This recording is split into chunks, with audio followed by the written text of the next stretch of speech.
2023 was objectively the worst worst year for profitability for swine production for as long as those records have been kept.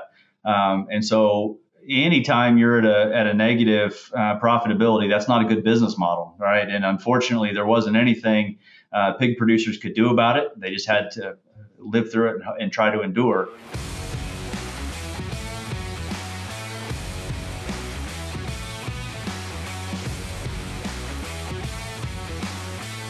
Hey, welcome everybody to the SwineNet Canada podcast. I am Dan Columbus and I will be your host for today's episode. And with me today, I have Dr. Dustin Boler, who is Director of Research at Carthage Innovative Swine Solutions, which is part of Carthage Veterinary Services. So welcome to the show. Good morning, Dr. Columbus. Thank you for the invitation. Appreciate it. Not many people call me Dr. Columbus. You can feel free to call me Dad. So just because most people might not be aware of who you are, or they might, some might not have heard of you or what Carthage does, I'll just ask you to give a brief background on yourself, and then maybe we can get into then what you do at Carthage. Sure. So I'll start there explaining on what Carthage does, and then I'll give a bit of background on what I do and how I fit into that puzzle. So Carthage Vet Services is actually, there's two pieces to that model. There's actually the piece that manages about 180,000 sows in the United States, and that produces about 4 million market pigs. And so that puts them very squarely in the powerhouse top 40 producers in the United States. And so because they're so large and because there's such a diverse management strategy, all those type of things, and trying to standardize that, that's the production arm of the Carthage system. The other side of that is all the supporting businesses. That's where the vets come in. That's where the diagnostics lab comes in. That's where the nutrition group comes in. And that's where I fall as the director of research, as you can imagine, because there are so many variables associated with so many animals: genetics, nutrition, availability to resources, all those type of things. Provides a lot of opportunity to answer questions. And then so my role then, as you mentioned, is the director of research for CISS, which is the research arm of CVS, which is a piece of the larger greater Carthage system. And so my background then is I'm actually a meat scientist by training. I spent some time after undergrad, did my undergrad at Purdue University, spent some time, a short stint at Tyson Foods, and that's kind of where I got a real exposure to what the meat industry, how it truly fits. And so I enjoyed that. And so I spent the first part of my career kind of at that end of the supply chain, if you will. And spent a few years at Tyson and enjoyed the responsibility. But I also very quickly recognized that I wanted greater responsibility, and I wanted greater responsibility for the consequences and actions that might occur. And that required a graduate degree. And so I went back to the University of Illinois and got a master's and PhD in meat science and muscle biology with Dr. McKeith, Dr. Floyd McKeith, and Dr. John Killefer. It was really a nice yin and yang with the meat science and the muscle biology. It was really a nice balance between hardcore academics, understanding how to generate information and answer a scientific question, while at the same time getting some exposure into commercial life and how the data that we generate as academics are applied in the commercial setting. So I did that. I really enjoyed the whole scientific process. I enjoyed research. I enjoyed teaching students. And so I was provided an opportunity to go to Ohio State, spent a couple years there on faculty, and ultimately a faculty position opened up at the University of Illinois. Dr. McKeith retired. And so I was able to move back from Ohio State to University of Illinois and spend a number of years on faculty there. I had full intentions of retiring from the University of Illinois. Those that know me well know that that's true, but I also am quite fortunate that my wife is also a researcher and ambitious and has a great career. She was provided an opportunity that required us to leave Champaign, to leave Illinois. So then I went to the complete opposite end of the supply chain. And so I joined Top Pigs Norsvin, the swine genetics company, has a strong presence in Canada. First as a meat scientist to try to understand how the products that were produced from their genetics compare with other genetic companies, and then kind of moved into a role of director of research. And that was a fantastic role. I appreciated it, enjoyed it greatly. But it was more of coordinating research, And so when the opportunity to join Carthage came along, that was more of an opportunity to actually execute our own research. And so now, as the director of research, we've got a team of about 15 scientists. We interact with the nutrition team very closely. We have a veterinarian on the team, and we have a number of scientists that are well trained and versed and have a long experience of experimental design and swine research. And so we focus primarily on three things. We focus on swine health. Again, Carthage Veterinary Services. So as you can imagine, the veterinarians are quite interested in swine health. But somebody's got to feed them, and they have to feed them effectively. So we focus, as you can imagine, a majority of our research is on nutrition. And then the third bucket is kind of in stuff. So we evaluate technologies, we evaluate management practices. If there's anything new, innovation, anything like that comes along, we try to evaluate those in a scientific manner. And we do that in wean pigs, we do that in sows, and we do that in grow finish pigs. And so that's a very long answer to a short question, but that's kind of my background. Yeah, I mean, great background for the current position that you're doing, running the research and everything. Obviously, getting that breadth of experience is very good for doing that sort of thing. I guess we could dive a little bit into more of the research that's being done at Carthage, as much as you can, assuming that some of it is probably proprietary. But maybe some examples, or maybe some of the where you're particularly strong in the research side. Yeah, so I would say that, and this is not anything that I can take credit for, but historically, the Carthage system has been very well known and has a fantastic reputation for sow research. That was developed a number of years ago. Dr. Laura Greiner, those of you that are familiar with her background, she started that and really got things kind of going and put things in place for our team now to expand upon. And so I would say that sow research is probably the foundation of what we do. Certainly beyond that, but because there are so many sows in the system again, and because there's such a diversification now when you're talking about pen house versus open pen gestation, when you're talking about things, geographic diversity, that we've got sows from all the way as far east as Ohio, all the way into Kansas. Well, that's tremendous amount of geographical variation. Obviously, there's genetic differences, genetic variation. And so we spend a lot of time trying to understand sows and how to optimize sows. One of the things I work very closely with Jorge Estrada. Dr. Estrada is the director of nutrition. And we've kind of coined this phrase that we do a lot of things. We target the average sow, but there's no such thing as the average sow. And so MetaFarms, a lot of times, they'll provide their benchmarks of sows will have an average number of total born and an average number of born alive and the weaning age and wean weights and all those kind of things. But if you look at the sows that actually fall in each of those categories, man, it's pretty limited. There's not very many what we would call average sows in all of those categories. So again, that provides us a lot of opportunities. I'd say that's certainly our forte. The other thing is we are a contract research organization. So to your point, some of the things that we do is proprietary. And so companies will come to us with a research question and they want to test. It goes back to the things that we talked about. A lot of times it's nutrition, but maybe they have a product that has a great reputation. It's quite effective. It's very reliable, but they want to expand its application and they're not sure if it'll work. They come to us. They can contract that research. We'll run it in a very confidential manner, such that if it doesn't work, we can put those data aside and say, let's not do that again. So we're not tarnishing the reputation of a particular molecule, but they have the opportunity to explore it confidentially. So those kinds of things from a sow perspective are really our forte. We do have on staff, we have a PhD virologist who's DVM as well. And so that becomes important because we also have BSL-2 swine facility where we can do infectious research. Everybody, I'm sure, listening to this has felt the trials and tribulations of PRRS and E. coli outbreaks and those kind of things. And so we can actually evaluate those challenges and interventions for those challenges in a controlled way.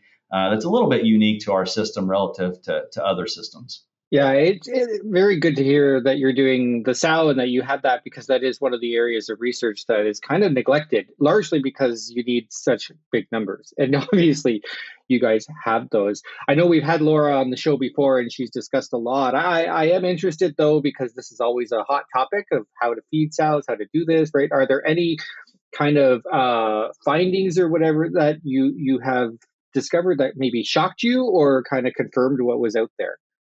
Yeah, and so just recently, actually, we published a paper in Journal of Animal Science using some historical data back in the mid 90s, basically characterizing feed intake patterns. And so when a sow farrows, we transition those sows from being limit fed to providing them ad libitum access, and it takes them a day or two to get comfortable as they increase their feed intake. And one of the things that we did is we went back and looked at some of those historical categories on what those patterns look like. Some sows are quite comfortable, certainly multi-pair sows that have been through the process before. She'll farrow a healthy litter of pigs. She'll stand up, go right to the feeder, lay down, lactate, do exactly what you'd expect sows to do, and are quite comfortable.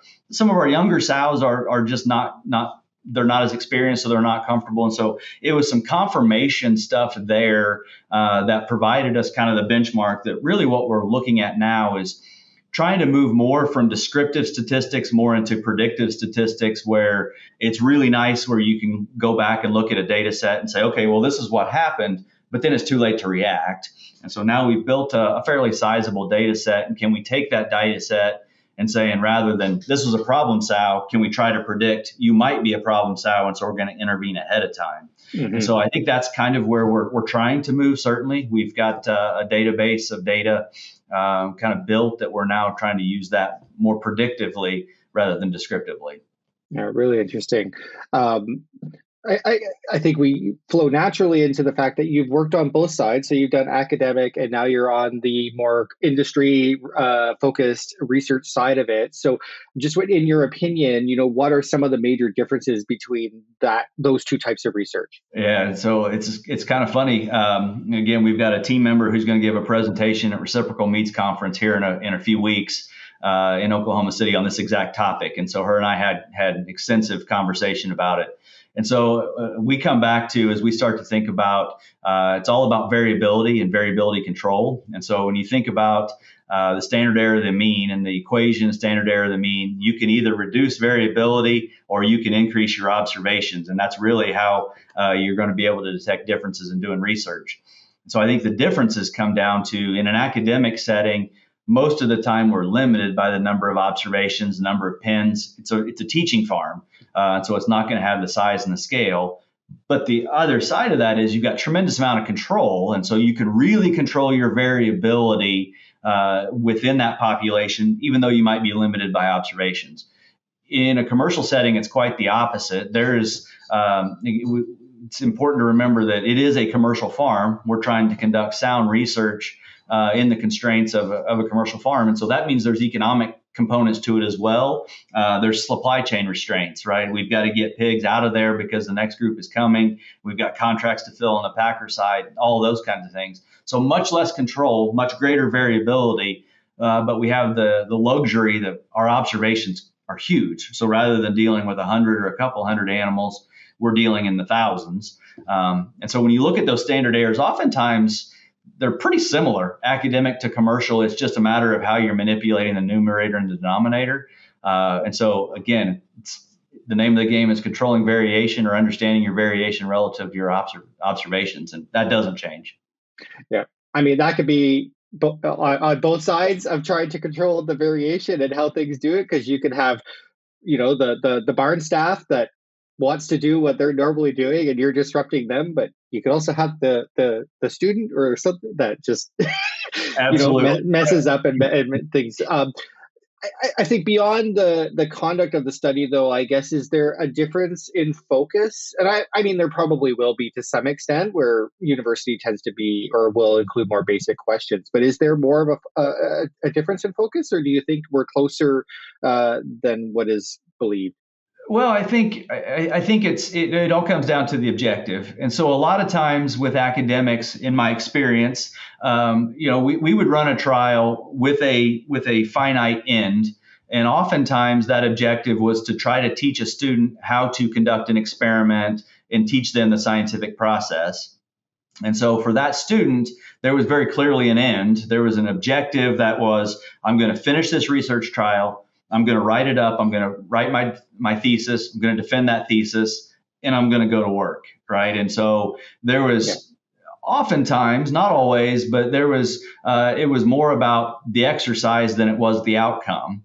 But in a commercial trial, now we're trying to answer questions to mitigate risk, and a p-value is very important, but it has less meaning where we can be a little more conservative in what we consider statistically significant.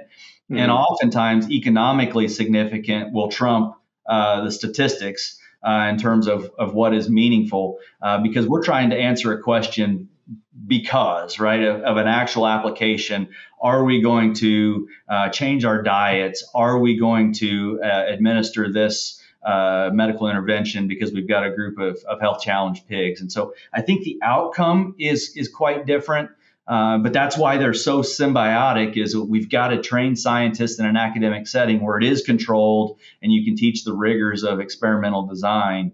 But then it's important also to remember that sometimes you just got to get it done. And sometimes the answer doesn't have to be perfect. It just needs to be right. And it can get a little more flexible in commercial research in certain circumstances. Yeah, I guess that reminds me of we had a guest on the show recently, and specifically talking with p-values and how we should be moving away from p-values. So I mean, you're kind of hinting at that, when we're looking at what are the differences. So maybe just like, what are your thoughts on this, and specifically on the focus on a significant difference versus, say, a biological difference, or something that is like industry significant? Yeah, and so it's a tough question because, frankly, as I mentioned, we're a contract research organization that we run trials for groups, and we try pretty hard not to make data interpretations. We just say these are the data, because we've been in circumstances where we were looking at a p-value that, if you're looking at it through an academic lens, you would say that's not statistically significant. We didn't see a response. And we put that to a sponsor, and they came back to us and they're like, no, that magnitude of difference represents X dollars of return in the product. And even if it's less consistent than a 0.05, a 95% response rate, we're okay with it because it's cost appropriate, all those kinds of things. And so we have sponsors that look at p-values from 0.1, 0.2, all the way to 0.4, right? That if they can be right 60% of the time, that's good enough for them. And so we provide p-values to all of our sponsors. We try not to use them, and we try not to make interpretations because we don't know the economic implications oftentimes. That's challenging for a young scientist where they've been taught rigorously that 0.05 is statistically significant and greater than that is not. It's a paradigm shift, and it's one that we're certainly trying to move away from. Yeah, I mean, it's tough for the young ones too, but it's because they're supervisors. It's also tough for them to get away from Absolutely. that.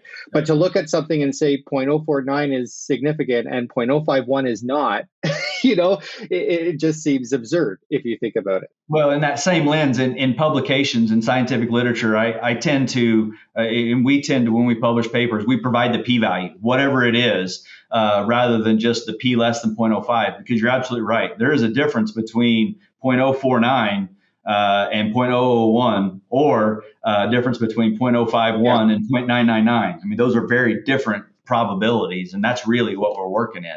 And so to that point, we provide the actual p-value rather than some threshold. Yeah.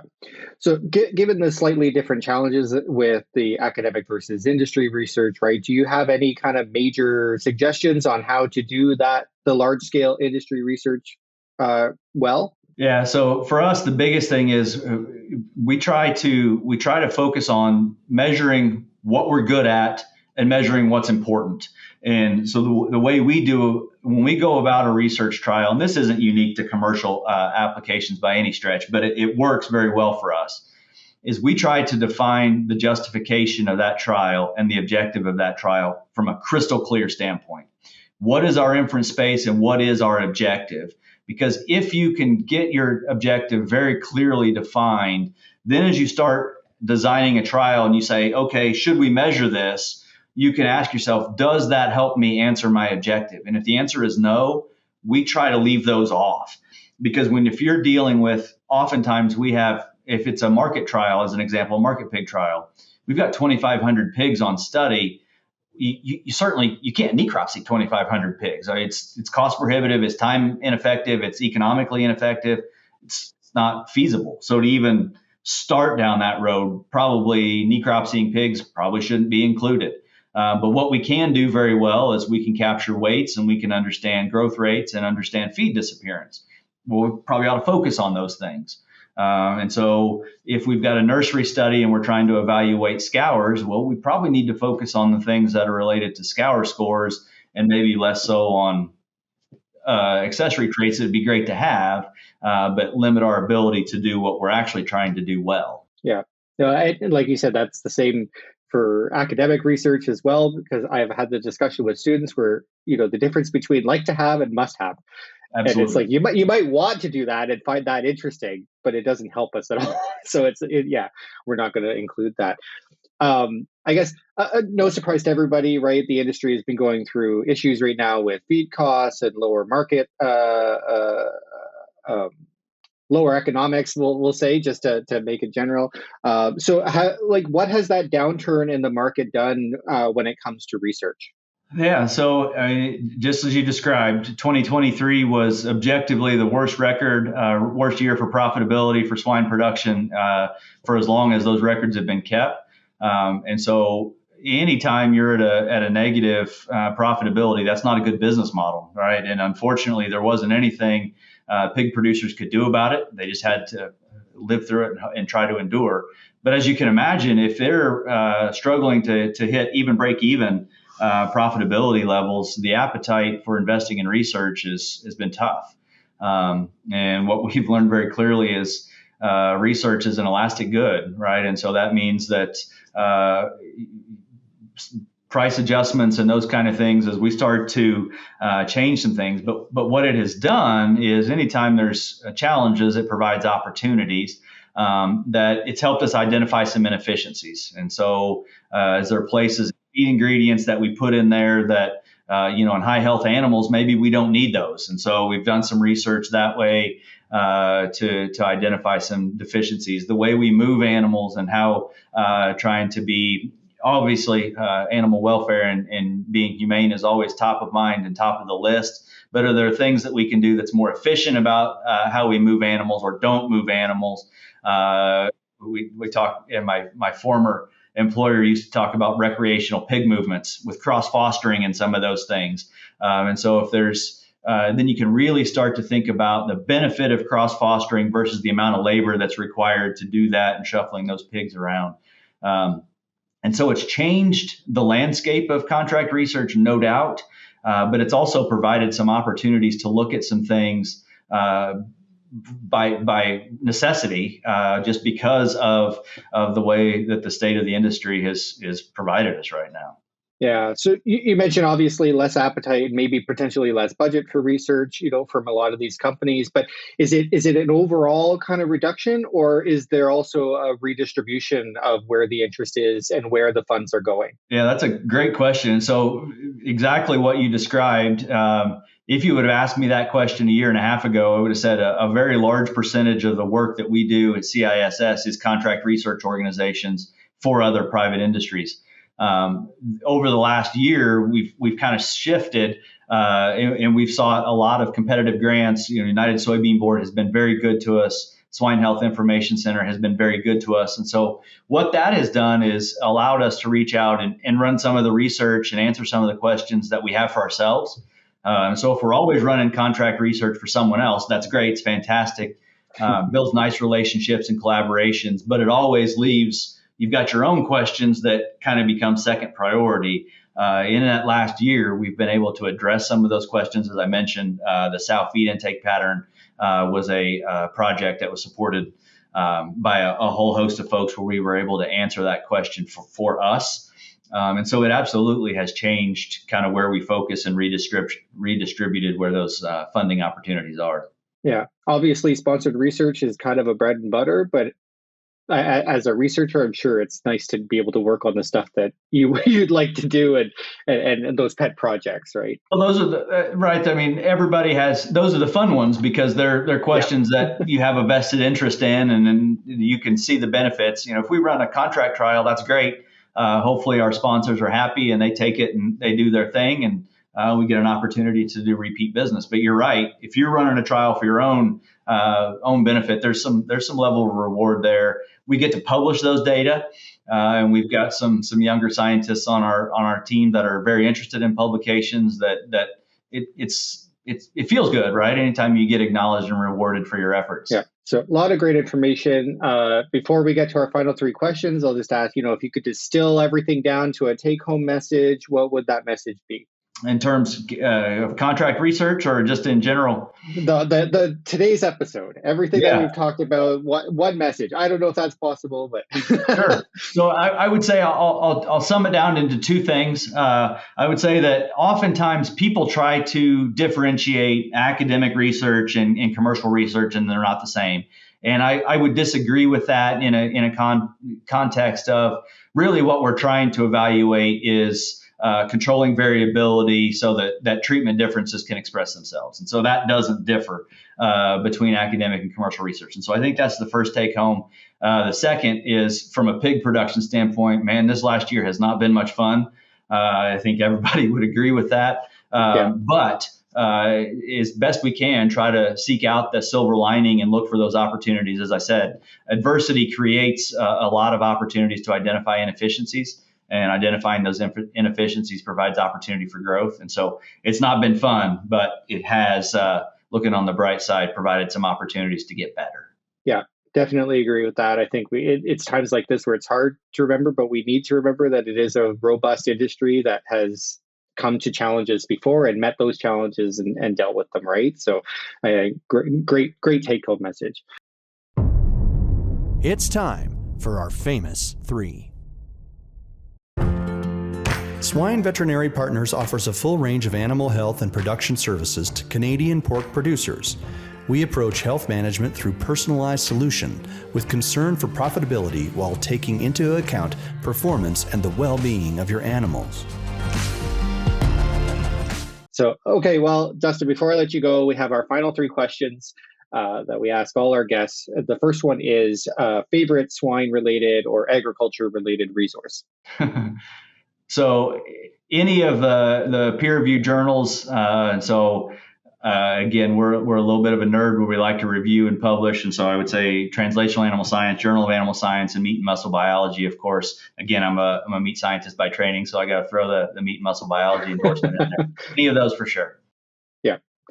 So, okay, the next question then is any kind of book or resource that you particularly like outside of agriculture and in your field. Yeah, so right now I'm reading a book called Quiet, and I don't remember exactly the tagline, but it's a Quiet is a book of leadership for introverts when the world won't stop talking. And so I tend to be more introverted than extroverted, and so it's how introverts can successfully lead groups and interact where we all know we can all think of an extroverted person who's that big, bright personality that everyone likes and everyone wants to hang out with.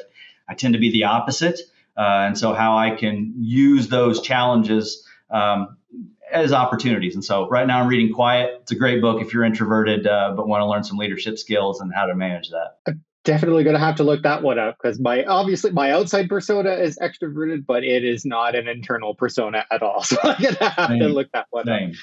Okay. Our final question is, when you look back at leaders or pork producers or mentors that you've worked with in the past that are successful, what is a characteristic that you think that they all share? Yeah. So I always go back to, I was extremely fortunate, and I know a lot of us say this, but my graduate mentors, John Killefer and Floyd McKeith, are two of the people that I admire and tremendous amount of respect for both of them. And I think what made them so successful as graduate mentors and so successful in influencing the meat industry is that they very well balanced that opportunity of providing someone enough lead rope to struggle, but not enough to fail. And so I think there was always that, let's go stretch our comfort zone, but know that whenever it becomes too much, there's support. And I think there's a lot of value in allowing someone to struggle in a supportive way. Those two gentlemen did that. They had it mastered. And so I'm very grateful for that. Yeah, no, great characteristic to have. Well, it's been very good to have you on the show. Lots of good information. I appreciate your insights on the academic versus commercial side of it, especially that it's not as different as we tend to lead and make it out to be. So very much thank you for coming on the show and joining us today. Well, thank you for the opportunity. I appreciate it.